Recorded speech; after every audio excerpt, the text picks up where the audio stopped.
When Colorado lawmakers head back to the Capitol in January, they will be facing many new challenges like legalized sports betting and many old ones like finding more money for K-12 education.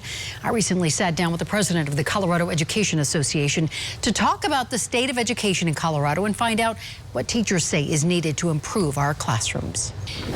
Amie Baca-Oehlert is the president of the Colorado Education Association, and a lot of information in the State of Education report the CEA just recently released. This is a copy of it right now. Of course, Amie, one of the big factors, as always, is teacher pay. What did we learn?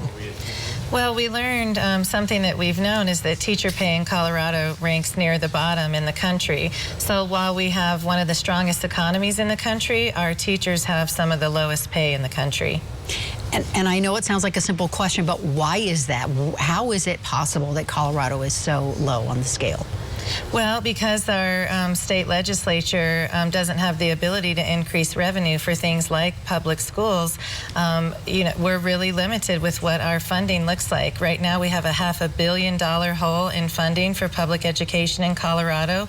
Over the last 10 years, that's added up to be $8 billion. And so we just have a massive funding problem here in Colorado when it comes to our public schools. So you talk about the legislature. What about districts? What about individual districts? What power do they have that might help loosen up this? Well, when they have, decreased funding coming to them from the state, they are in a bind as well. But they do have things that they can do. They can prioritize things in their budgets. But the bottom line is that they have tight budgets to work with. And so we really need to work as the Colorado to think about what are the public schools that we want for our students and how are we going to provide funding so that we can pay our teachers well and so that we can provide the services that our students need. So what do you see as options? What are the possibilities?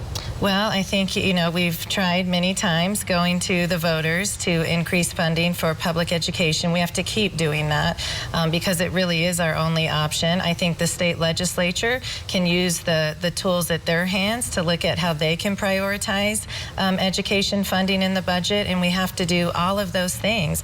Our locals go to the voters in the local school districts often and pass mill levy overrides, but we really have to look as a whole. What are we going to do to ensure that every student, no matter where they live, has a good public school? So what is missing in the messaging then? I mean, clearly, you're telling me there are stories of teachers who well, tell me, give me some personal stories so people can understand really where this pay gap is and what are teachers making, where are they, what is it that they're suffering? Yeah, so we spent this entire fall going around the state talking with teachers and hearing what is it like to be a public school teacher in Colorado in 2019. And this is the report, the State of Education in Colorado, that we produced. And in doing so, we heard from teachers all across the state the realities that they're facing. Many are working 2 to 3 jobs just to make ends meet.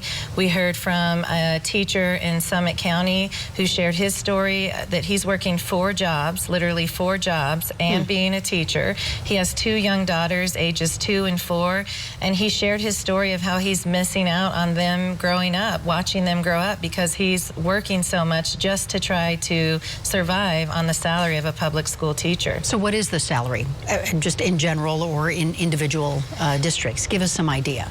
Well, it definitely depends on the district, right. But we have, many districts where the starting salary is in the 30,000s, and when you look at the cost of living, the cost of housing, that just really doesn't add up. We heard from teachers who are literally living in their cars because they can't afford rent, they can't afford housing.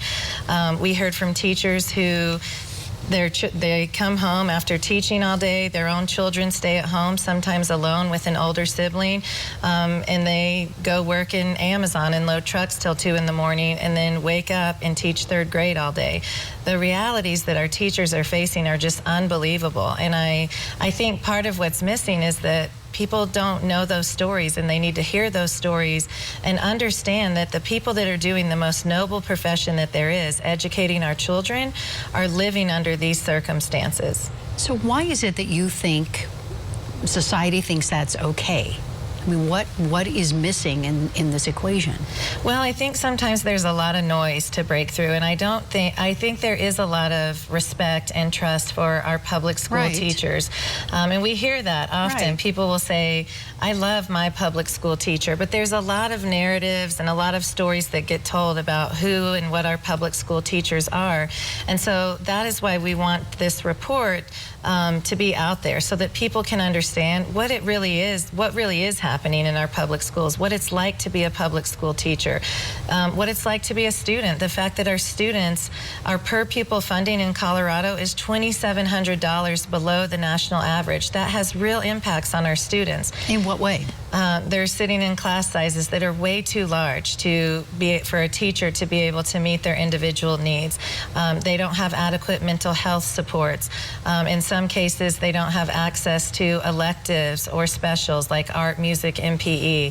So when our per pupil funding, when it's $2,700 below the national average, that's just to get to average. That means our students are missing out on many things that students in other states are able to access. So as we look at this report, what is it that parents can take away from this? And what is it, I mean, is there a call to action for parents after seeing something like this? Well, I think it's the call to action to parents and to our elected officials. I think the call to action to parents is to get to know what's happening in your schools, get to be that informed voter, because the voters do have the power to change the reality, to change the circumstances for our educators and our students. And then, of course, our elected officials have that power as well. So we're calling on the legislature to prioritize educator pay, to ensure that we can keep the greatest teachers in front of our students every single day, and that we can respect and value them by paying them a livable wage. Not, you know, they don't want to be millionaires. They just want to be able to survive on the pay that they earn by educating Colorado's youth. Amie Baca-Oehlert, thank you, with the Colorado Education Association. Appreciate your time. Thank you so much. Stay with us. We'll be right back.